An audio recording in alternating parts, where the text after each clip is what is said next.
ST વાહનો જૂના roots પર દોડશે નવી બસો પદાધિકારીઓની ઉપસ્થિતિમાં લીલી ઝંડી બતાવી કરાયું લોકાર્પણ। થરાદ એસટી ડેપોને ફાળવવામાં આવેલા નવા વાહનોનું લોકાર્પણ કરવામાં આવ્યું છે। આ નવા વાહનો થરાદ ડેપોના જૂના રૂટ્સ પર સેવા આપશે। ડેપો દ્વારા આયોજિત લોકાર્પણ કાર્યક્રમમાં ભારતીય જનતા પાર્ટીના કાર્યકર્તા તેમજ પદાધિકારીઓ ખાસ ઉપસ્થિત રહ્યા। તેમણે નવા એસટી વાહનોને લીલી ઝંડી બતાવી શુભારંભ કરાવ્યો। આ નવા વાહનોથી થરાદ વિસ્તારના મુસાફરોને વધુ સારી અને આરામદાયક સેવા મળશે।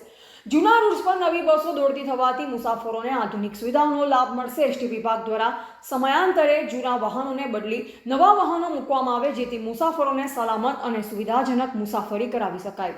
નમસ્કાર મિત્રો, બુદ્ધિક ગુજરાત ન્યૂઝ ચેનલમાં આપનું હાર્દિક સ્વાગત છે। અત્યારે થરાદથી તાજા સમાચાર મળી રહ્યા છે। થરાદ ડેપોને મોટી સફળતા મળી છે। 3 બસો નવી ચાલુ કરવામાં આવી છે અને જૂના રૂટમાં પણ બસો ચાલુ કરવામાં આવશે। ત્યારે આ કાર્યક્રમમાં ભારતીય જનતા પાર્ટીના કાર્યકર્તાઓ તેમજ પદ અધિકારીઓ પણ ઉપસ્થિત રહ્યા હતા અને બસ ડેપાના મેનેજરો પણ હાજર રહ્યા હતા અને આ કાર્યક્રમને સફળ બનાવ્યો હતો।